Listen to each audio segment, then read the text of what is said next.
नमस्कार, स्वागत है आप सभी का इस क्लास के अंदर। आज की इस क्लास के अंदर पढ़ने वाले हैं बच्चों हम कि एप्लीकेशन को कैसे ड्राफ्ट करें।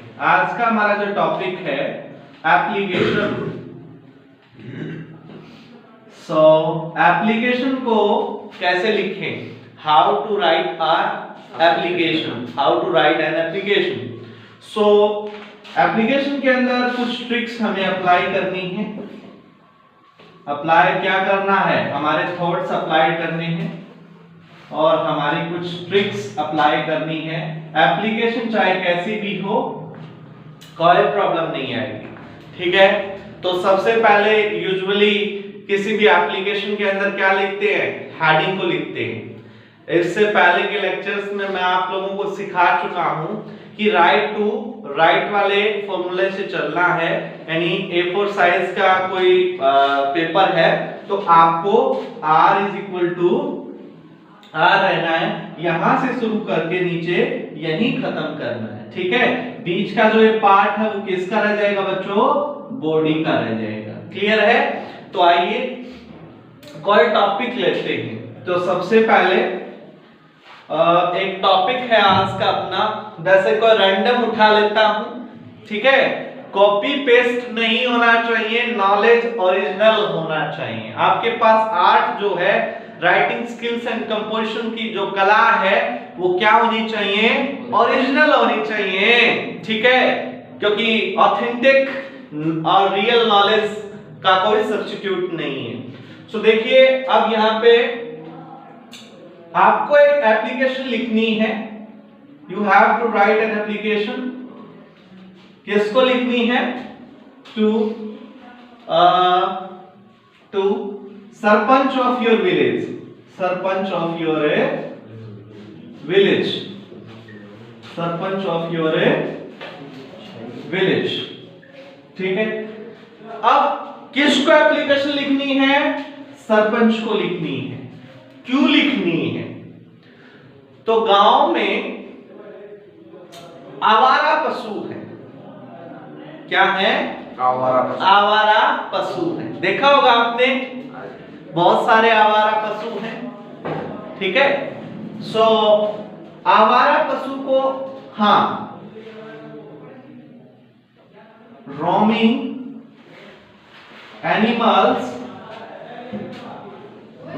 animals in street, a threat to human being, a threat to human being। हाँ भाई, a threat for human being, जो मानव है भाई, चाहे उसमें महिलाएं लगा लो, बच्चे लगा लो, बूढ़े लगा लो, सबके लिए खतरा ही है। यस या नो, ओके। तो उसके बाद और अब है write an application to the sarpanch of your village, ठीक है, okay. For the problem of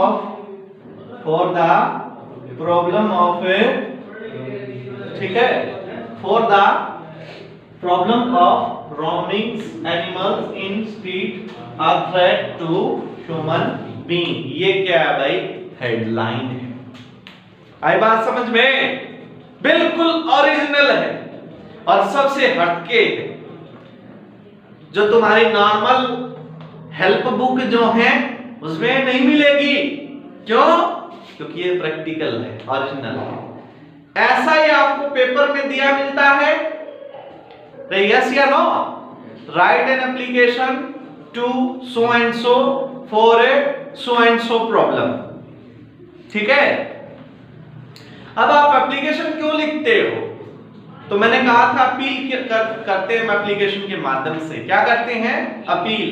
किस बात के लिए अपील करते हैं, अपनी प्रॉब्लम्स के सॉल्यूशंस के लिए अपील करते हैं। क्लियर है। तो हमें रोमिंग एनिमल्स इन स्ट्रीट्स, इस प्रॉब्लम का सॉल्यूशन चाहिए।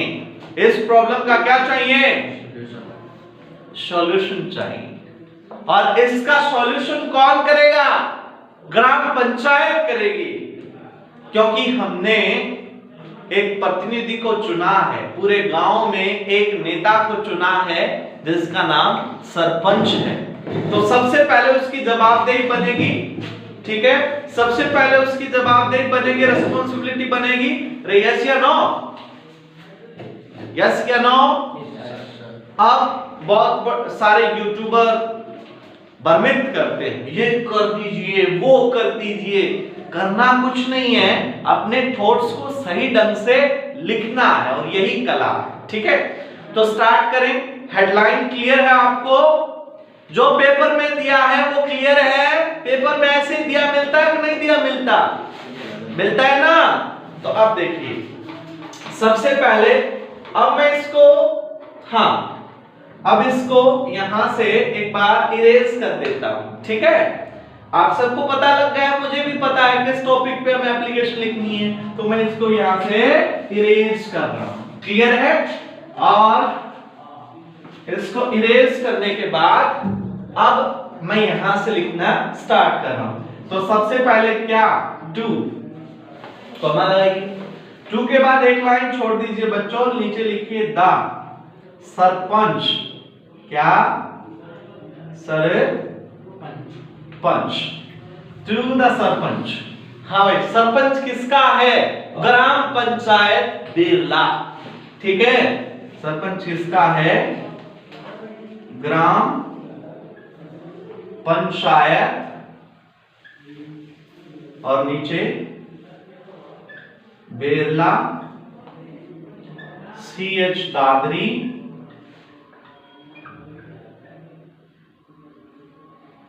हरियाणा।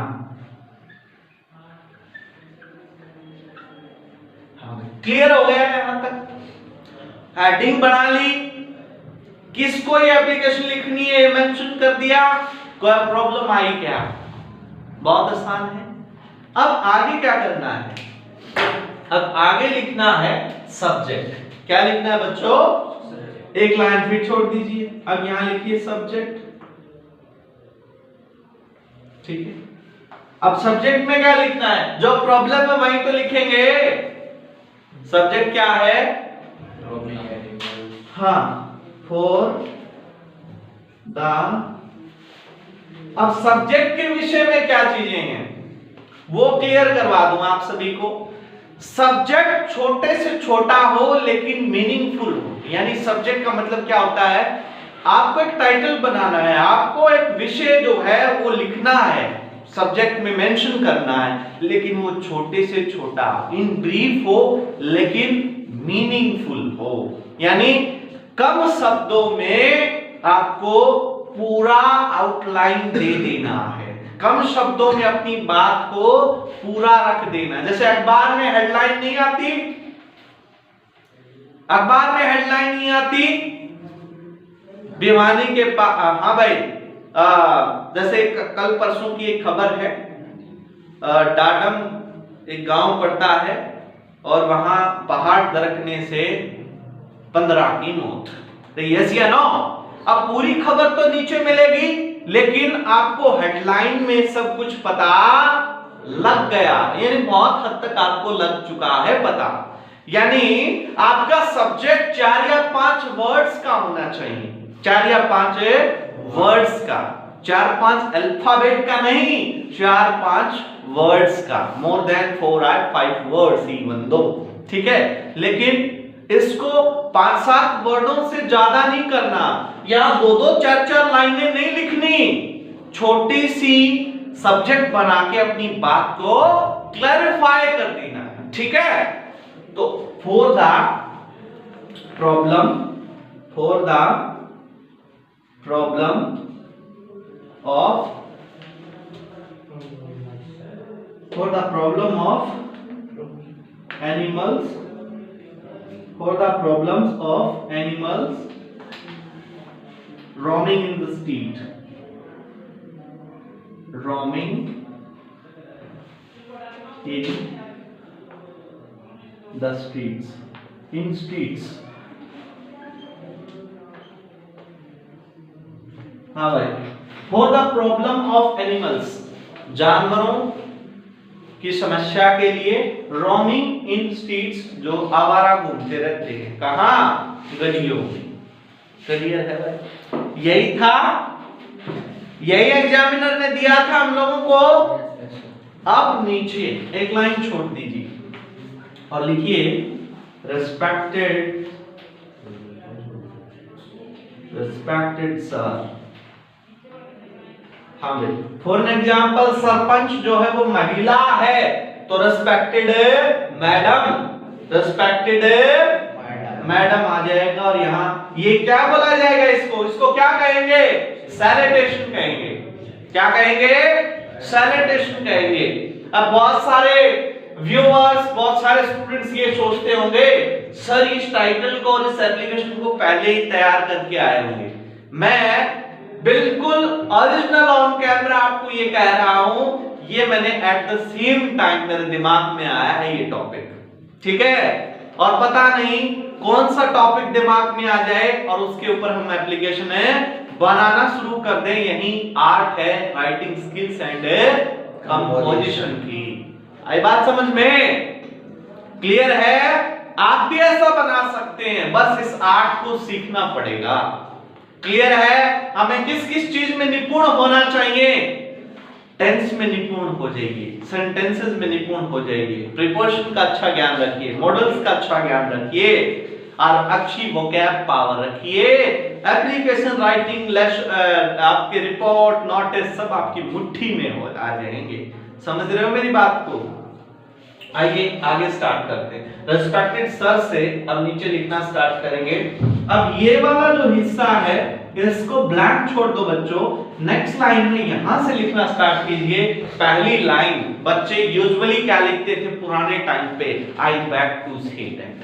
आई बैक टू से दैट, ये लाइन लिखते थे I beg to say that. अब मैं कहता हूं इस लाइन को कभी मत लिखना, ये मॉडर्न इंडिया है, यहां अपने हकों को ना मिलते हो तो छीन लिया जाता है। जब हक आसानी से ना मिलते हो तो हक को छीन लो जो आपका हक है।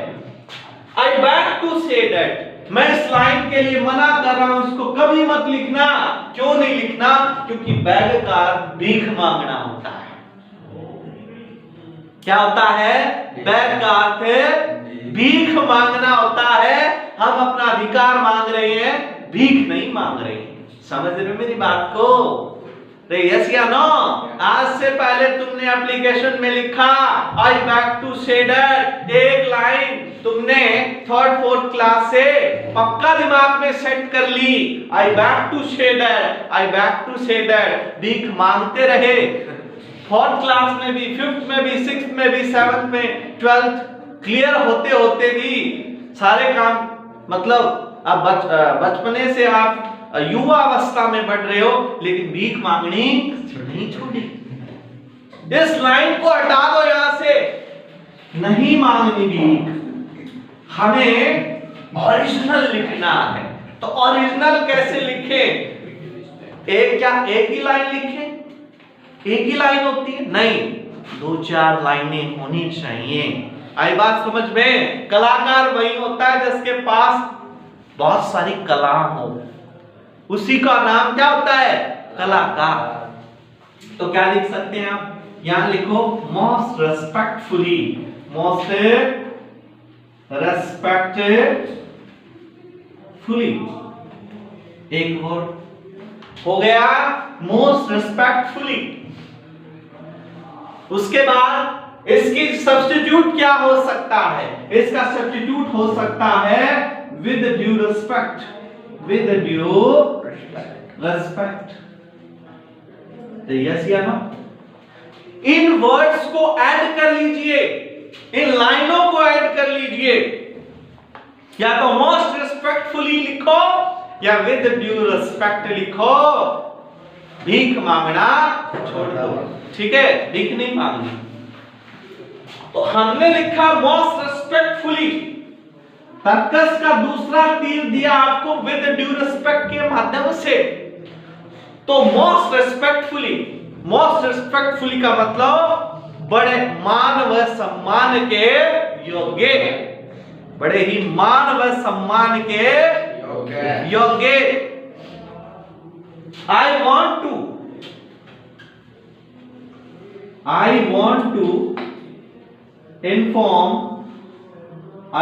to inform you that, हाँ भाई, most respectfully I want to inform you that, हाँ भाई, क्या इन्फॉर्म करना? इन्फॉर्म मतलब सूचित, इन्फॉर्म मतलब है सूचित करना। I want to inform you that, ठीक है? क्या हर एक उसमें यही लाइन लिखी? जी नहीं,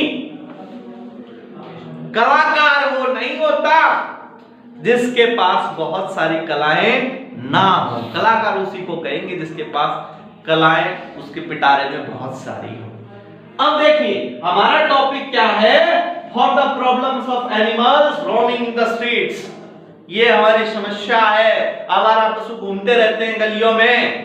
तो I want to inform you that, ठीक है, मोस्ट रिस्पेक्ट। अब इसकी जगह क्या लाइनें लिख सकते हैं? अब इसका क्या मतलब है और क्या इसकी सब्स्टिट्यूट लाइन होगी? I want to inform you that, मैं आपको ये सूचित करना चाहता हूं, ये इसकी हिंदी होगी। तो इसकी जगह दूसरी लाइन क्या होगी?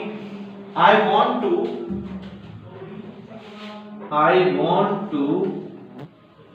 raise a civic issue. I want to raise a civic issue in front of you.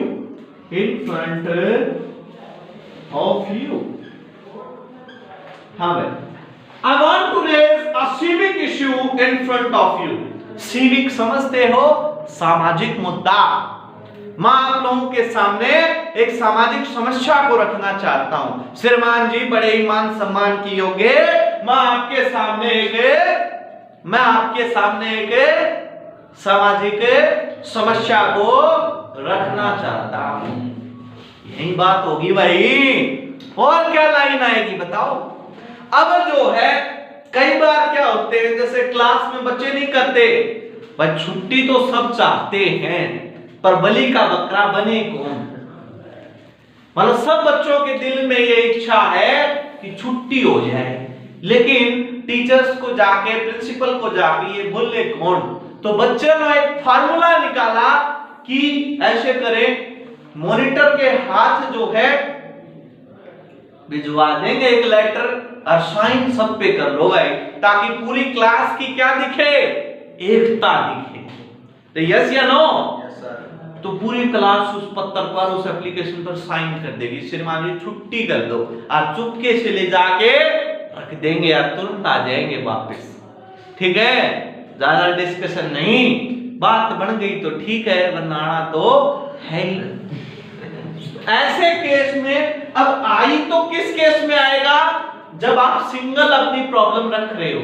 लेकिन अब ये जो है, हाँ भाई, ये अपना जो मोहल्ला है, अपना जो ये मोहल्ला है इस साइड का, इन सब की समस्या है, क्योंकि हमारे मोहल्ले में, पूरे मोहल्ले में बहुत ज्यादा रहते हैं पूरे दिन। ठीक है, तो इसलिए आई की जगह आप क्या लिख सकते हो? वी। क्या लिख सकते हो? वी। क्यों? वही बात है, एक आदमी की बात तो सरपंच मानेगा नहीं, इसलिए कई आदमियों के सिग्नेचर लो, ताकि सरपंच मानने पर मजबूर हो जाए, क्योंकि अगली बार वोट उसको चाहिए ही चाहिए। We want to raise a civic issue in front of you, of our village, of our village। हाँ भाई, मैं आपके सामने एक सामाजिक मुद्दे को उठाना चाहता हूं जो हमारे गांव का है। आई बात समझ में? अब अगली लाइन क्या आएगी? ठीक है, हाँ भाई, the animals,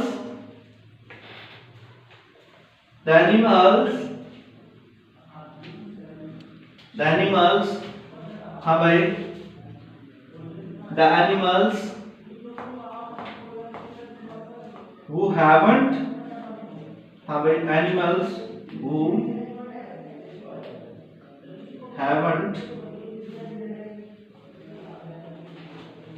who haven't any kind of ownership, the animals who haven't any kind of a ownership, ठीक है, और are roaming animals, are roaming animals, हाँ भाई, can be seen in our village,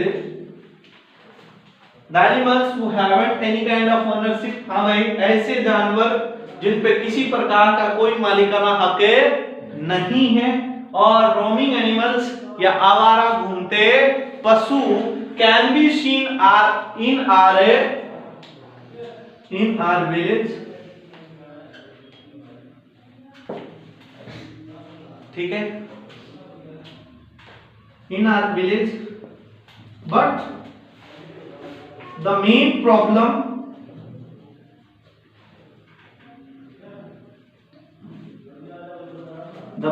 the main problem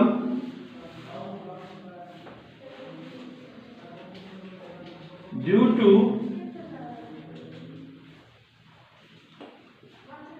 these animals,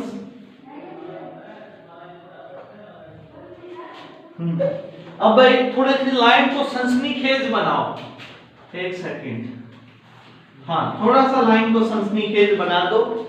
मैंने line में लिखा, पहली line भाई हमारे गांव का एक सिविक इशू आपके सामने रखना है। मुद्दा क्या है? द एनिमल्स हु हैवंट, हाँ the problem of animals, the problem of animals who haven't any kind of, हाँ भाई यहां लिखना है the problem of animals who haven't any kind of ownership or roaming animals can be seen in our village,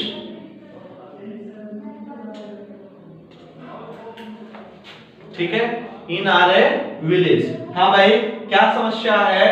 ऐसे पशुओं की समस्या है जिन पे किसी प्रकार का कोई मालिकाना हक किसी का नहीं है, और ये पशु या फिर ये पशु आवारा गलियों में घूमते साफ तौर पर देखे जा सकते हैं, ठीक है, साफ तौर पर हमारे गांव में देखे जा सकते हैं।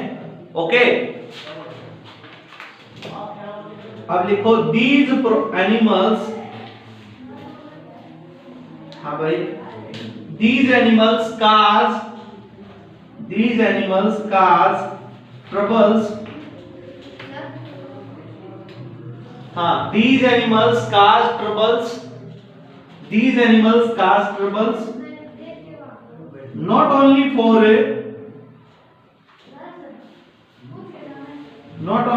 human being, हाँ भाई, not only for human beings but also, हाँ भाई, these animals cause troubles not only for human beings but also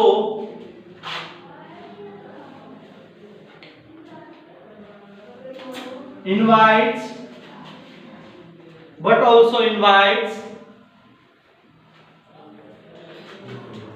a number of road accident,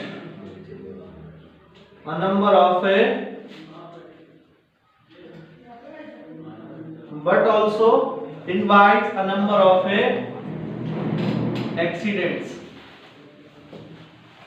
हाँ भाई, अब देखो ये जो पशु है ना, ये ना केवल मानवों के लिए यानी इंसानों के लिए खतरा है, मतलब समस्या पैदा करते हैं, बल्कि इसके साथ साथ ये बहुत सारी दुर्घटनाओं को भी आमंत्रित करने का काम करते हैं, यानी इनकी वजह से बहुत सारी दुर्घटनाएं भी आए दिन होती है। आई बात समझ में? अब जो है इस लाइन को और चेंज कर सकते हैं। These animals cause troubles not only for crops, खेत क्रॉप्स मतलब फसलों के लिए, ठीक है। तो यहां not only for crops, not only for these animals cause troubles not only for crops but also invites a number of accidents day by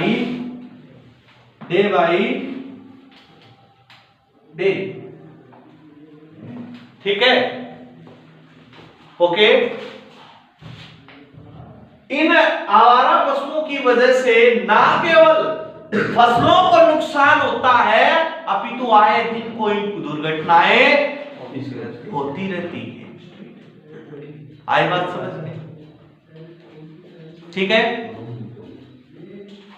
These animals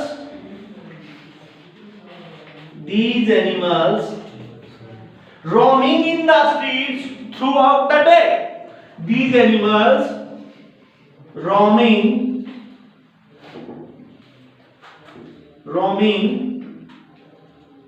in the streets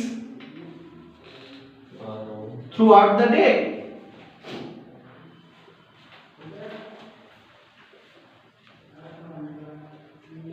हाँ भाई, ये पशु क्या करते हैं?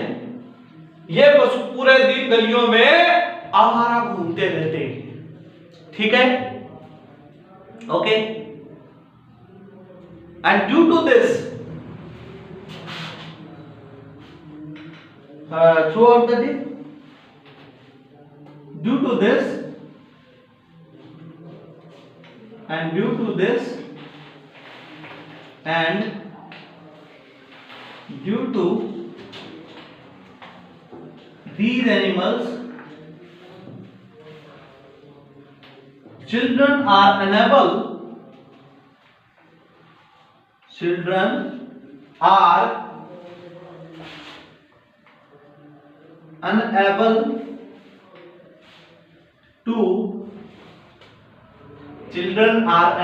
to visit outside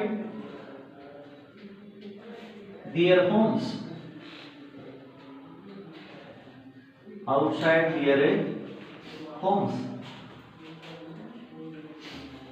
हाँ भाई, due to this, इसके कारणवश childrens are unable to visit outside their homes, ठीक है। Children are unable to play, ठीक है, आउटडोर गेम्स। हाँ भाई, outdoor, children are unable to play outdoor games. Line बदल दो, आउटडोर गेम्स। हाँ भाई, बच्चे क्या नहीं कर पाते? बाहर खेले नहीं पाते, पूरा दिन बेचारा गुट के अंदर बैठे रहते हैं। क्यों? बाहर जाए तो कोई आपका बुल है, आवारा बुल है, सांड, वो मार दे बच्चों के, भाई यस या नो? और बच्चों को मजबूर होना पड़ रहा है क्या? घर में चुपके से दुबके से बैठने के लिए। क्यों? क्योंकि बाहर नहीं जा सकते, वो बाहर नहीं खेल सकते, क्योंकि बाहर किस चीज का डर है? आवारा पशुओं का डर है, ठीक है।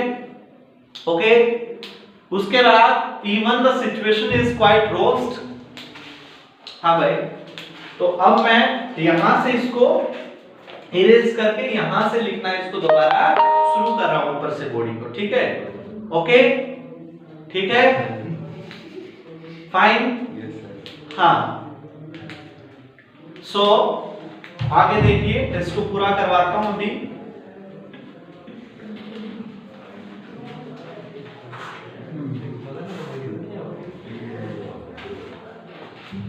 तो children are unable to play outside outdoor games. अब देखिए यहां से लिखना,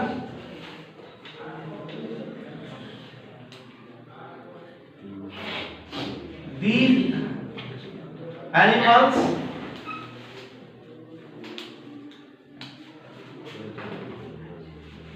ठीक है, these animals causes dumps, हाँ भाई, these animals causes dumps, ठीक है, हाँ भाई, these animals causes mountain of dumps, हाँ भाई, mountain of dumps,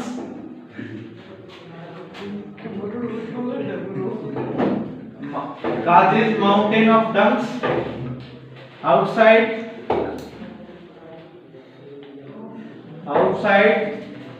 our home, हाँ भाई, these animals causes mountain of dumps outside our home, ठीक है, outside our home, ठीक है, या outside our houses, home की जगह आप houses भी लिख सकते हैं, outside our houses, हमारे घरों के बाहर गोबर जो है उसके पहाड़ के पहाड़ लगा देते हैं हमारा जो पशु है, ठीक है, ये सच्चाई है ये। उसके बाद नेक्स्ट लास्ट मंडे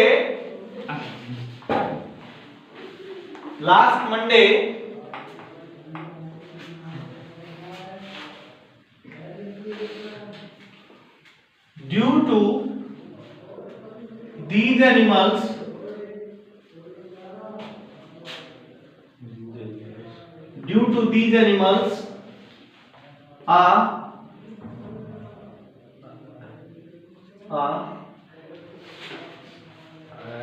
accident, हाँ भाई, due to these animals an accident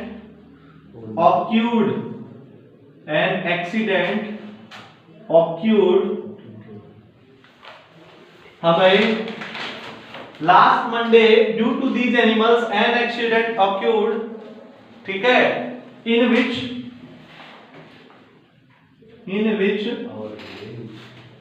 हाँ भाई, in which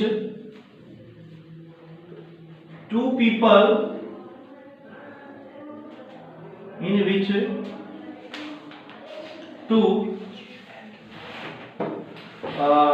हाँ भाई, two youths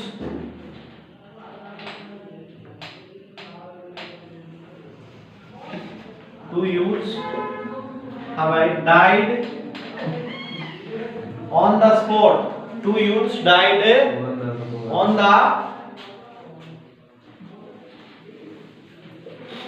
on the spot in our village, ठीक है,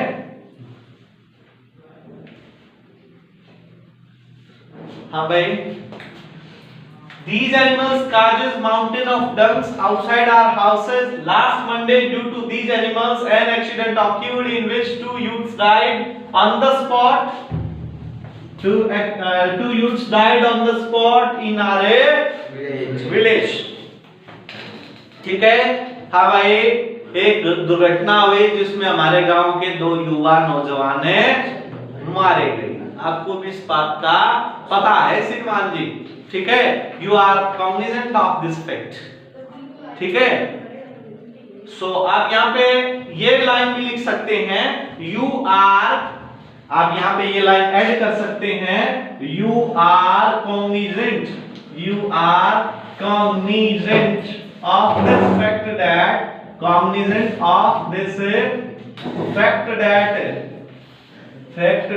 हाँ भाई, आप इस तथ्य को श्रीमान जी अच्छे से जानते हैं कि पिछले सोमवार को एक दुर्घटना हुई इन्हीं जानवरों की वजह से, जिसके कारण इस दुर्घटना में हमारे गांव के दो युवा नौजवान मारे गए, ठीक है। उसके बाद अब इसकी समाप्ति कर देते हैं, कितना भी लंबा कर लो, अपने विचार हैं, हम अपने तरीके से व्यक्त कर देते हैं। तो यस या नो? आपके हाथ में कलम है, आपकी कॉपी है, आपके एग्जाम है, जितना मर्जी चाहे लिखिए, ठीक है, ओके, इट्स योर चॉइस। अब अंत में लिखिए, at last I want to we want to request you, we want to request you, we want to request you, at last we want to request you on the behalf of our village, on the behalf of our village and ward number 5 and ward 5 to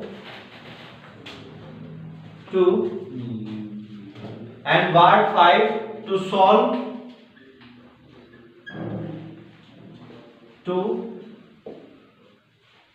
have a permanent solution, have a permanent solution. At last we want to request you on behalf of our village and ward 5 to have a permanent solution of this civic issue,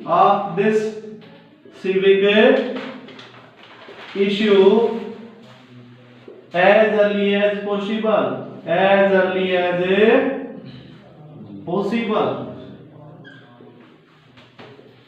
ठीक है।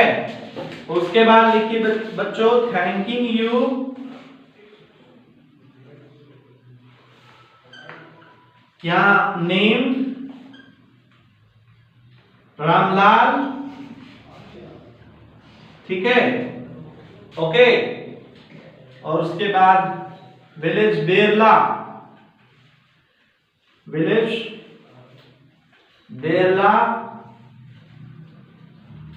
Ward number 5 और नीचे signature करवा दो भाई, ठीक है। मुन्नी, गुड्डी, काड़ो, बतासो सबके साइन आ जाएंगे नीचे, क्लियर है। जो भी गांव में है, लेडीज हैं, बच्चे हैं, कोई भी इस एप्लीकेशन पे साइन कर सकता है। और ये एप्लीकेशन हम किसको दे देंगे, हैंड ओवर कर देंगे सरपंच को। सरपंच को इस एप्लीकेशन को पढ़ के इस प्रॉब्लम का सॉल्यूशन करना होगा, क्लियर है। आज की इस क्लास में इतना ही। आशा उम्मीद करता हूं कि आपको एप्लीकेशन कैसे लिखनी होती है अच्छे से समझ में आ गया होगा, ठीक है। Thank you.